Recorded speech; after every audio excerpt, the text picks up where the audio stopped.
All right, so in 2006, it was George Mason. Last year, Loyola Chicago, shout out to Sister Jean.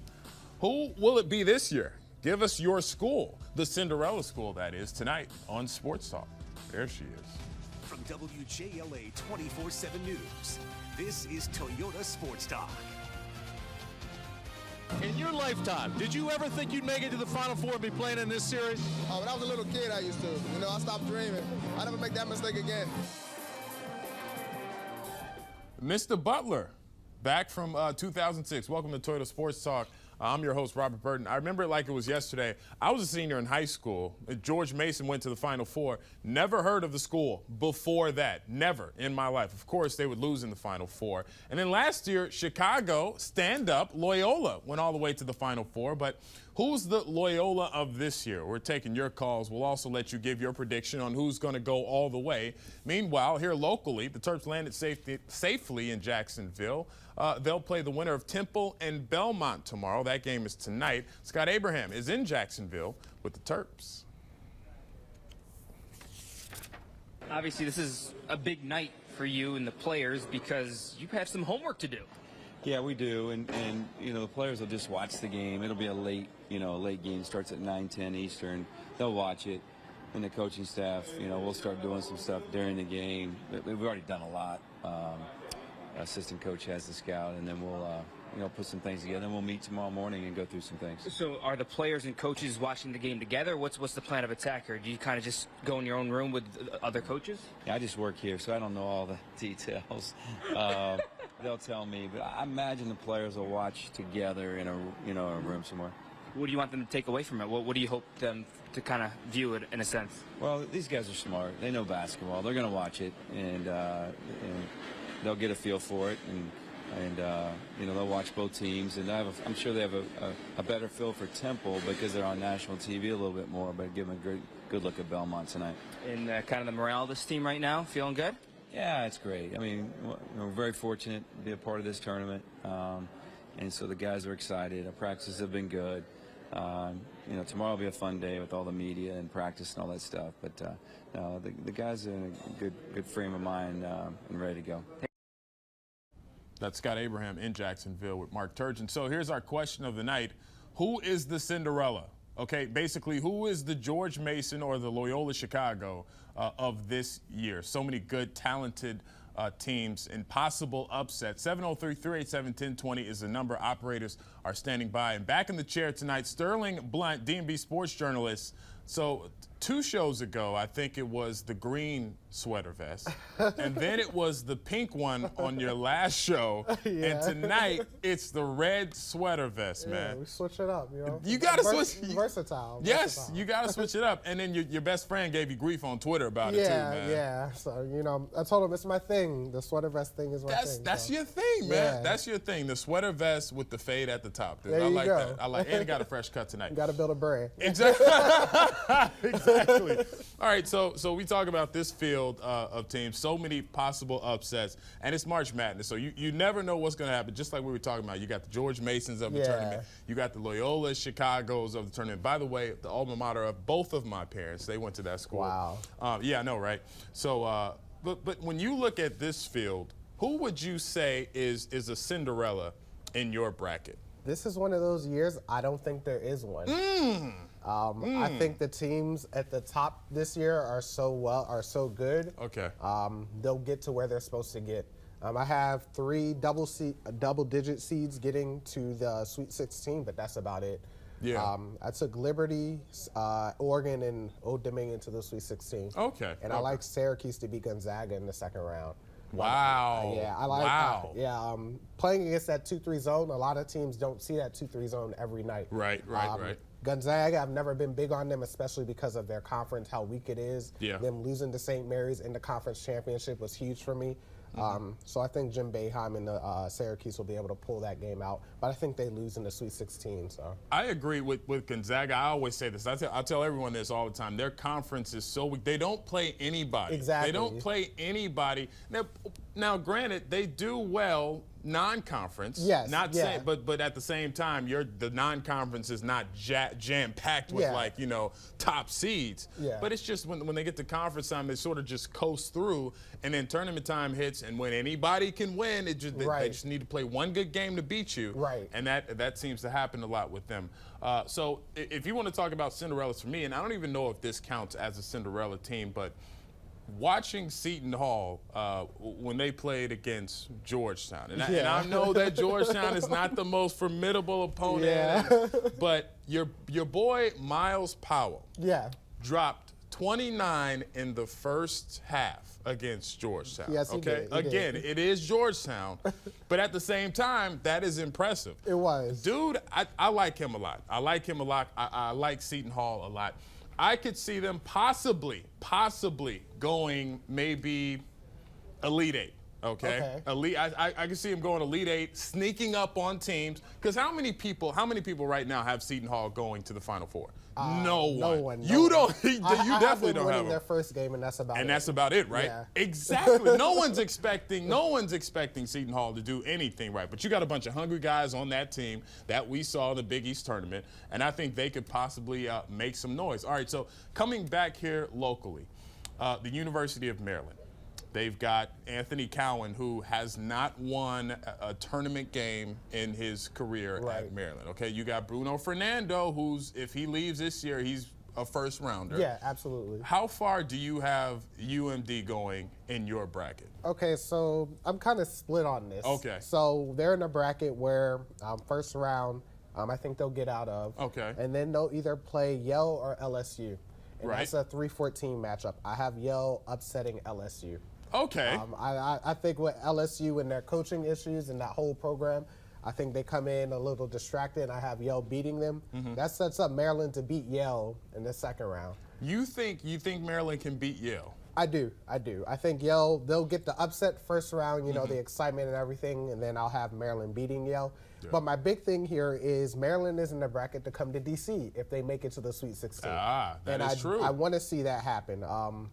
Just, local team. I'm not a Maryland fan, but to see the local team get to play in D.C., I do want to see that. But if that happens, they run into Michigan State, and we saw that twice in the regular season. That'll be the end of their run there. The only thing that scares me about Maryland is that they are so young. Yeah. They're so young. They're built of freshmen and sophomores. Bruno Fernando is a sophomore himself. Anthony Cowan is the junior on the team, and then they got two seniors who I don't think get a lot of playing time. Not at all. Or at least one is injured.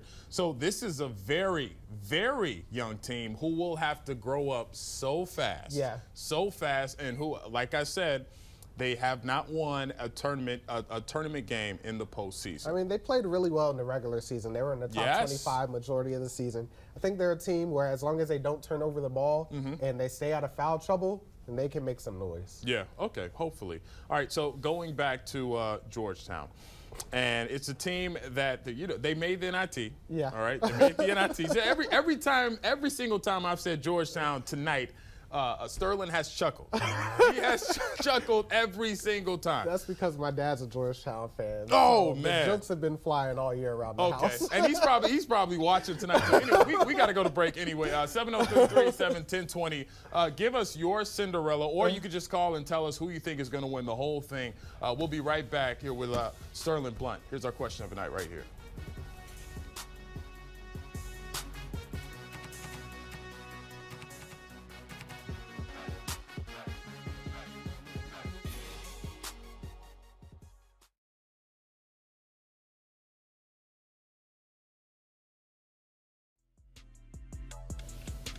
All right, welcome back. Here with Sterling Blount, DMV sports journalist. And just thinking back to the days of Lamar Butler and George Mason back in 2006, last year, Loyola Chicago, making it all the way to the Final Four, or the Cinderella team. We're asking you tonight, who is your Cinderella team? Also, if you want to tell us who you think is going to go all the way, let us know. And I already asked you. You said it's Duke.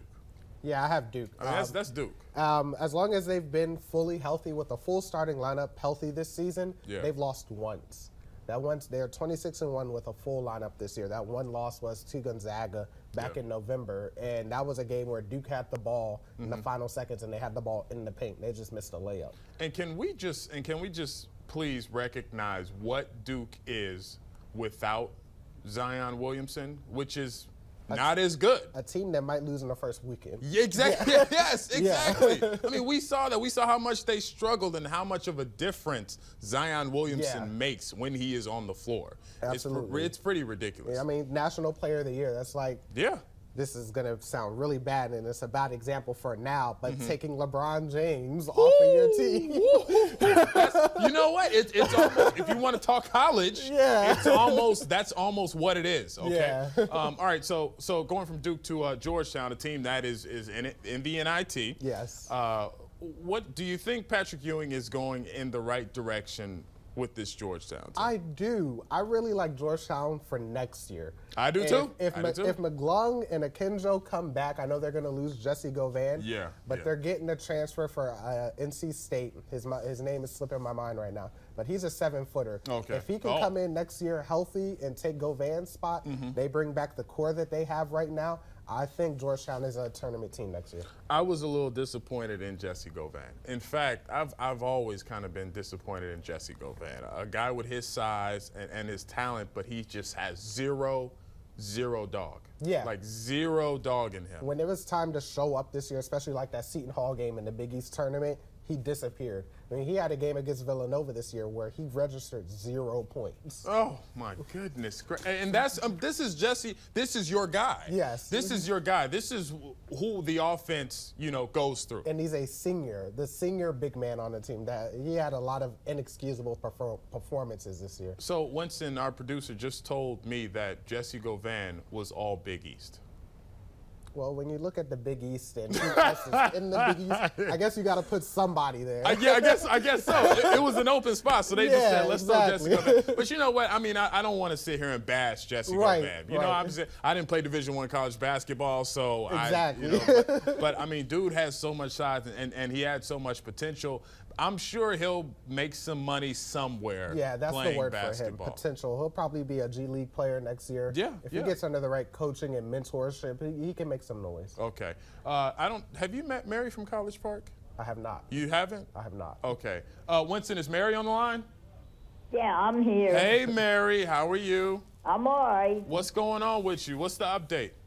Well, let me put it this way. If Maryland wants to win this game, they're really going to have to make the shot. Okay, and what else? Because otherwise, Florida is going to take over. Oh, you think so? You think Florida's going to take over? I think so. So that's the team that's going all the way, huh? Well, I like to see them go all the way. Of course you do, Mary. Of course you do. Because I'm from the South. Yes. You want to see the Gators go all the way. Yeah, that's right. Well, Mary, thank you so much for calling. We always love hearing you. And Mary calls the sports office every single day, and we love it when she calls the sports office. Mary, and so that's Mary's Cinderella team, the Florida Gators. And it's crazy because we're thinking, never in a million years would I ever think that Florida could be in the same sentence as Cinderella. We were just talking about in the office the other day. Remember those 07, that 06, 07 team? Back-to-back teams, With what? Who was it? Joakim Noah, Corey Brewer. Al Horford was on that team. And that's pretty much all I can remember from that team. Kyle Korver might have been on that team. Was Kyle Korver on that team? They had a shooter. It might be Korver. Yeah. Oh my. They were loaded. Oh my goodness gracious. All right. So, and the thing about it, this UVA, we saw what happened last year. Okay. I don't know if we want to go back down that road, but but at some point we have to reminisce, unfortunately. Right. So UMBC beat them 74-54. And the thing is, they didn't just edge them, okay? It was a 20-point game. They blew them out by 20 points, all right? How far do you have UVA going in your bracket? I took them to the Elite Eight. I think Tennessee gets past them in the Elite Eight. I really like Admiral Schofield and Grant Williams in Tennessee. I actually have Tennessee in the championship game against Duke. Oh, wow. So, UVA, I have them down to the Elite Eight. Their team this year, they can score the ball way better than they could score last year. Any given night, they can drop 15 to 23s on you, and I think that gets you down to the Elite Eight. We had Monica McNutt on, former Hoya, last night, and she said, you look at UVA, a team that once they're down, they can't get back into that game. They cannot get back into that game. Their style is slow the pace, play that line and then defense, and then try to go from there. Yeah. There's no fast pace. There's none of that with UVA. That's not how they play. Yeah, they're a team where they have to start with the lead. When they played Duke at Virginia this year, Duke came out on an 8-0 run, and the game was basically over. That's it. Virginia cannot play from behind. That's it. Okay. And here's their draw right here. Gardner-Webb. Look, like I said last year, I mean, you saw what happened. I didn't even know UMBC existed until last year. Okay, great group of guys, great team. I had no idea they existed. Gardner-Webb, I knew they existed, but I mean, how many Gardner-Webb games have we watched this season or ever? Never. In our lives, you know? All right, so let's go back to the phone lines. Diane is in Falls Church. Diane, what's up? I just wanted to tell you that I like when you do the sports, because sports is important to me. And I just want to tell you you're doing a great job, and I'm waving to you right now. Oh, okay. See you waving. All right. Where are you? Are you looking in on the studio? Are you, Diane? Yes. Okay. Yes, what'd you say? Okay. Well, hey, Diane, I'm glad you're watching the show. I hope you're waving from the house and not from outside the studio. And I wanted to tell you something else. I know it's not important. Yeah. I wanted to tell you, yesterday was my birthday. I celebrated 72 years. Oh, my God. You turned 72 yesterday? 72. 72. Happy birthday, Diane. What'd you do for your birthday? I went to spend time with my daughter and my grandson. Yes, good. There's no better birthday than to spend time with your family. Okay, what did you guys do? We went out to have a steak and cheese sandwich. A steak and cheese sandwich? Yes. Like a Philly cheesesteak. Down on Cumberland Pike. Oh, goodness, great. Did it come with grilled onions and mayo and melted cheese? It sounds something like that. But anyway, Diane, happy birthday. Thank you so much for calling. We appreciate it. Can you do me a favor if you get a chance? Yeah. Can you send me a picture of yourself and autograph it for me? Can I give you my address? Yes. Well, no. Don't give me your address on the air because I don't want nobody showing up to your house. But tell our producer what your address is, and then I'll send you an autograph headshot of me, even if I even have one of those later around. I don't even know. You're doing a great job, and I want to have it for my souvenir. All right. Well, Diane, thank you so much, and thank you so much for watching. We're so glad that you enjoy what we do here, and happy birthday. And happy birthday. Yeah, definitely. Diane. Happy birthday. You sound like you look great for 72. Call us 703-387-1020. Coming up is In Case You Missed It. We're talking Mike Trout. This man. We'll be right back. Wish I played baseball. I know. Oh, my God.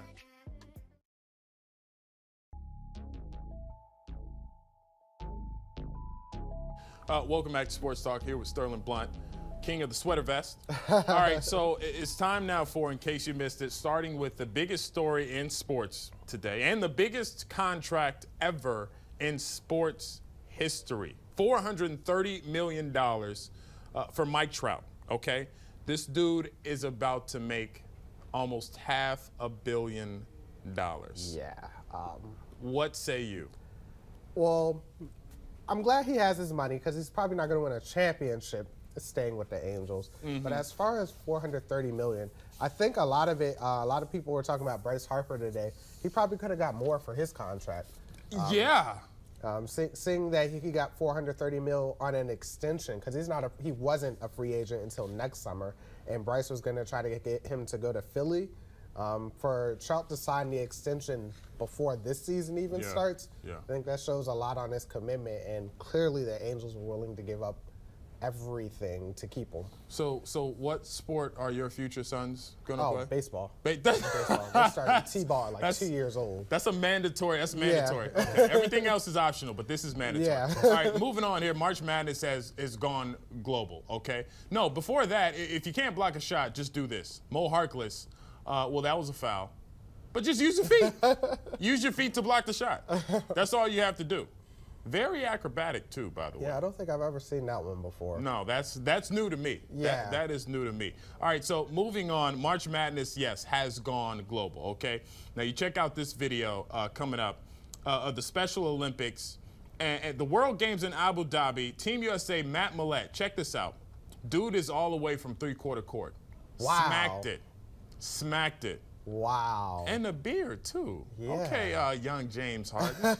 Either way, okay, so we'll do you one better. Look at Steph Curry. We'll end it on this one. No Steph? Okay, well, Steph Curry hit a three-quarter court shot, too, against the Spurs. That one was pretty great. And you're right, and you saw that. We'll be right back after this.